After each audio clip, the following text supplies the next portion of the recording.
Where's everybody? Oh, they've gone on. I poured you tea. Oh, thanks. For Kevin, that.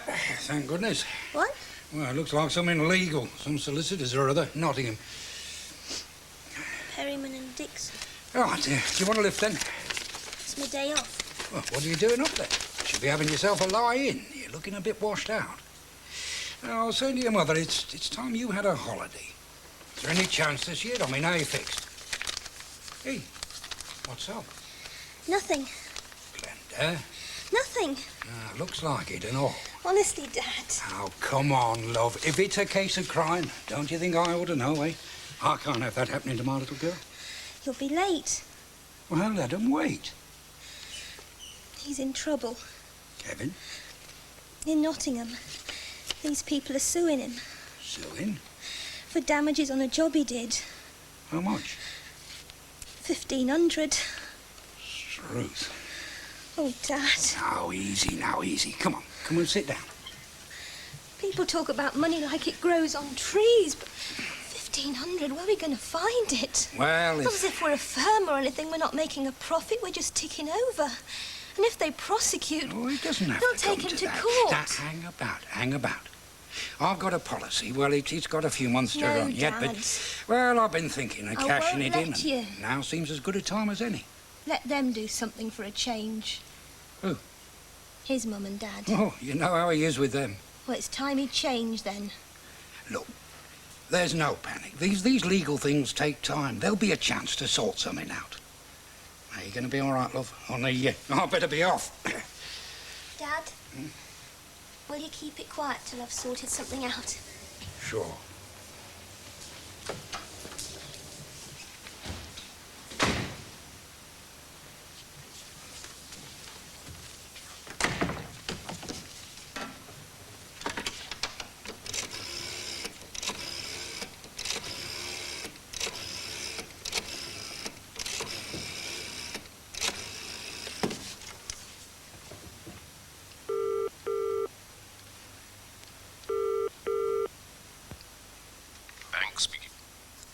Dad?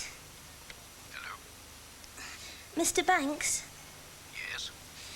It's Glenda. Who? Glenda, Kevin's wife. Glenda. Hello, mate. What a surprise. How are you? And it's a funny thing Sally was only saying this morning. It's ages since we heard from Kevin. And you, of course. How are things going? We're in trouble. Trouble? What sort of trouble? Can you come over? What, now? Yes, now. Well, it's not all that easy. Look, just... I'm asking. How often do we ask for anything? We need help. There you are. I think that's right now. Thank you. Yeah. Oh, Valerie, could I have a word with you? I just wondered, well, how you stand here now. Well, with the hunters going away, I'm going to be running this place single-handed. Well, J. Henry said I was to help you if you needed me. Well, I do need help, Valerie, very much. Well, I'm glad somebody does. Oh, Paul, if you're going in the office, Mr. Hunter isn't there. He's packing to go away. It's only Mr. Pollard. And it's Mr. Pollard I'm looking for. Your husband, Mrs. Pollard, continually wishes to consult me about what he might like for lunch and supper. Oh, I thought he didn't care what he ate. Oh, you'll find my husband is a glutton in all things. What are you doing here? I told you to stick to the telephone when reporting. J. Henry, I have to... As everyone marches in and out of here without knocking, you better have that menu open just in case. It so happens, J. Henry, that there's hardly any point in prolonging this little performance. Sharon Metcalfe did not cook for me last night because when I telephoned you, thinking she was out of the flat, she overheard my conversation. How much did she hear? I don't know, but certainly enough for me to advise you to hire a private detective from now on. You want to give it all up, do you, Paul? Including the financial rewards? The decision is entirely up to you. How much did she hear? You say you don't know. Perhaps she only heard... She heard enough to say just 2 words to me when I hung up. What 2 words? Get out. Then you'll have to get back in, won't you? J. Henry, I'm absolutely positive she overheard my report regarding her flatmate, who happens to be my girlfriend. There is no way back in. What did you say when she told you to get out? I mean, what did you say exactly? I said exactly nothing. I got out. Then I'll tell you what to say. You will go to her and you will tell her that she is to keep quiet about your connection with me in this motel. Understood? I'll then be told to get out again. Then what? Then you will tell her that if she doesn't keep quiet, you will put the boot in.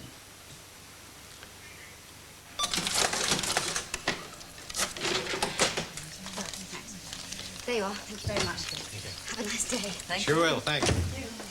Ah, and what did the great man want for lunch? After some considerable study of the menu, we decided to leave it to my judgment. How unlikely. He doesn't think anybody else has any. I wouldn't know, Mrs. Pollard. You know, however fast we work in this heat, we are slowly getting submerged. Do you think we ought to take on somebody else? I'm surprised you should ask my opinion. Well, I mean, we are running this place together, aren't we? I mean, joint manageresses. Me with the experience and you with the, initiative. Then why don't we use our initiative and experience and tip my husband out of the office so that we can work in comfort? Right. I was joking. So was I.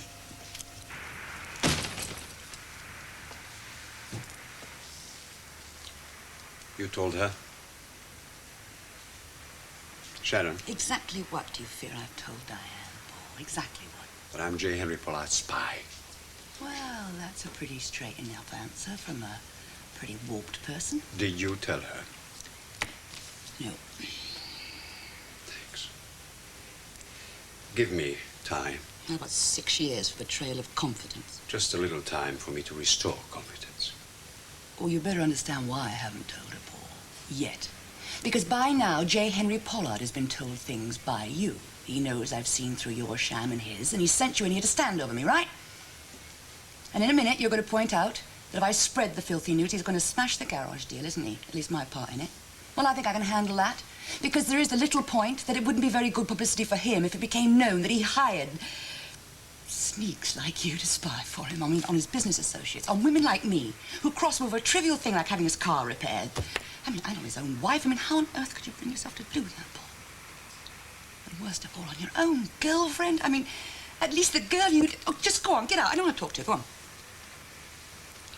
Why didn't you tell her?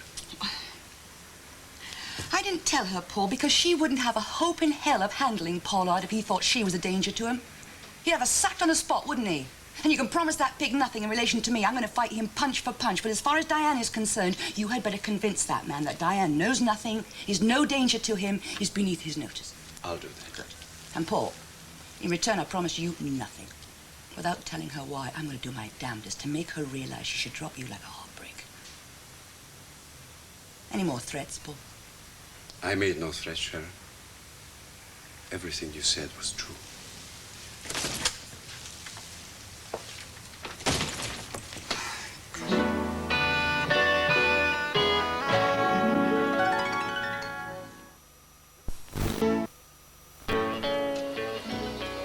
Hello. Dear, Thank you for coming so quickly. sounded desperate. Well, it is in a way. You better tell me about it.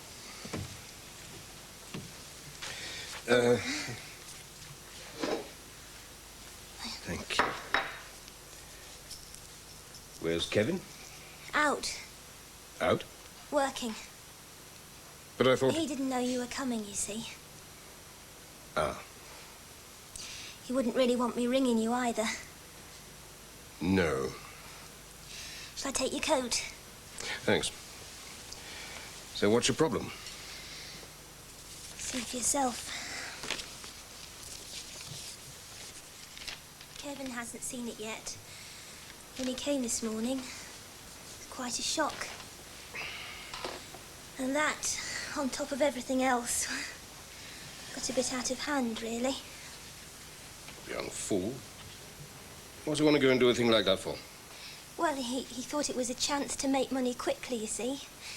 That's what he wants more than anything, to set up on his own again. Not a very bright way of going about it.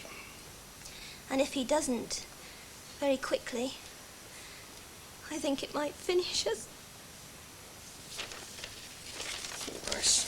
Come come on, there's a girl. I'm sure there's... Easy now, it's not as bad as all that. I'm sorry. Well, you have a good cry. Says you're good. That's what Sally always says. But if he has to go to court... He won't. Won't he? It's a piddling little sum to a big firm. They won't bankrupt him for that. They'd sooner have their money, however long it takes. No, we'll think of a way out. You all right? Thanks. Didn't have anybody else to turn to. I'm glad you did. Dad offered. No, up to me, this one. Kevin mustn't know. Not for now. But he's expecting this. Time will come when he'll have to be told. Yeah, but not yet, eh? I mean, maybe if he could settle to something... What's he doing now, exactly? Well, something to do with kitchen fittings, built-in furniture. He's turning stuff out in the garage. He's over at the warehouse this morning getting materials. Sounds a bit haphazard to me. Yes. No sign of anything irregular? Well, Mr. Dobson, who he worked for before, he wanted to have him back. Percy Dobson? Yes, that's right. He was willing to have him back, but they didn't get on very well, you know, and Kevin didn't fancy being one of the scruffs, as he says. So... Good firm, good reputation. They did a job for us once. He could do a lot worse. Kevin doesn't see it like that. More's the pity. There might just be a way of persuading him.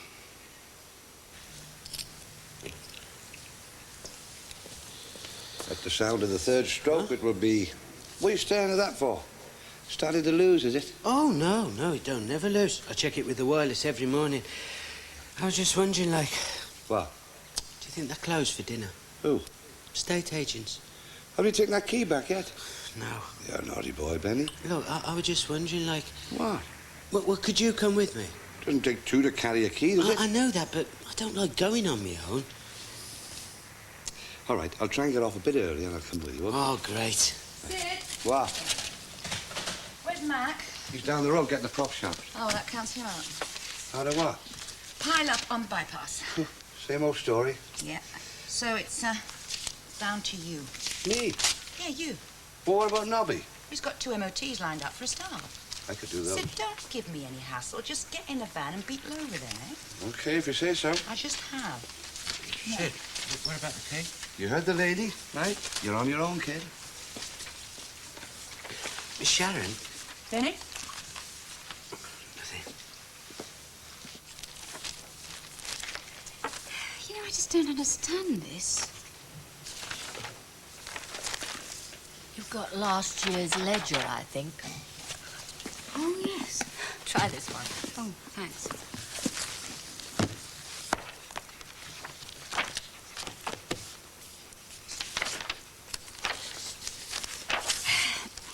You know, I know one is not supposed to expect miracles from temporary secretaries, but really, this hasn't been entered up all week. To say nothing of the fact that the temp hasn't even arrived today. You and I are in for a long, hot summer. Courage. Look, shall I telephone the agency and see if we can get another temp, a visible one? You've got the number.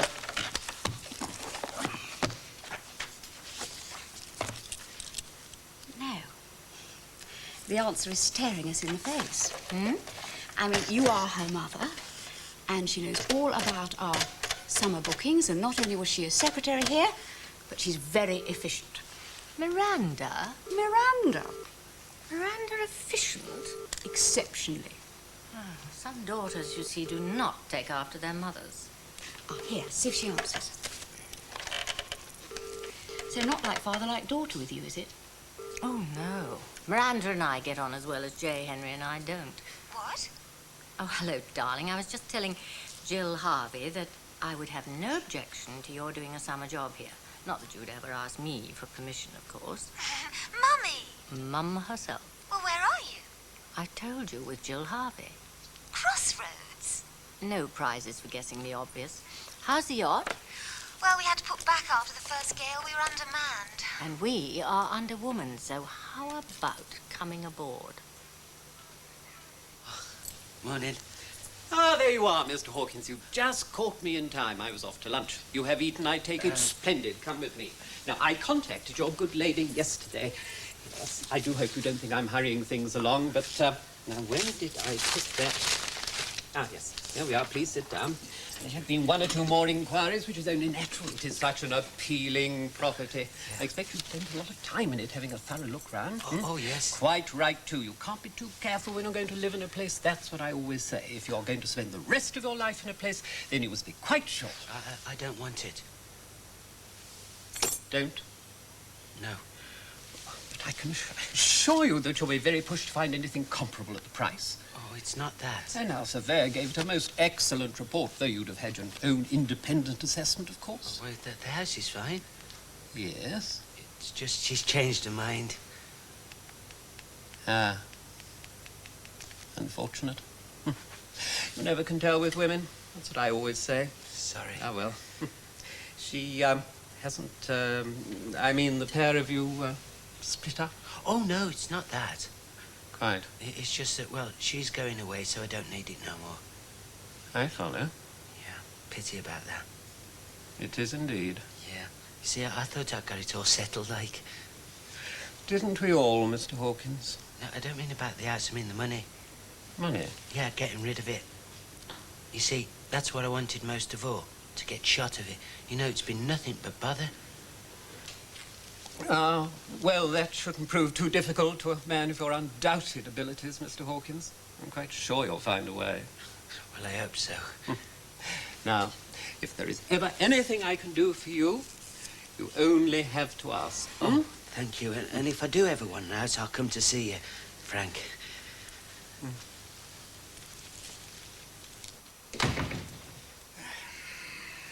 Hello, Dad. I didn't know you were home to lunch. Yeah, I'm not. I've got some papers to pick up here. I wouldn't say no to a cup of tea, though. Oh, right. Hello. You had guests? Yes. Just a friend from school. Oh, well, seems to have cheered you up anyway. It was nice seeing her. I'll put the kettle on, eh?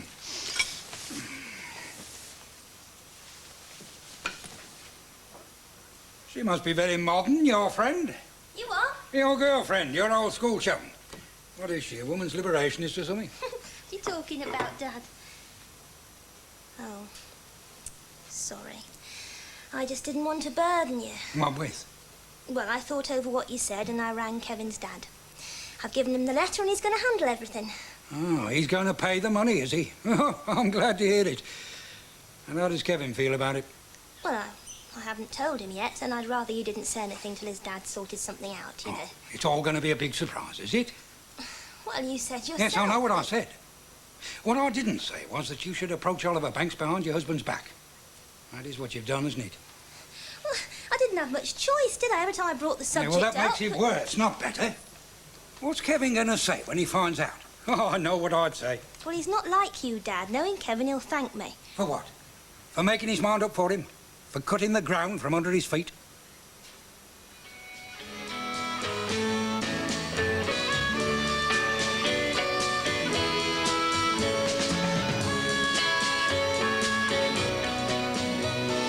Make it sound as though I've done something terrible. It's just the opposite. I want to help him. Do you? Or is it yourself that you want to help?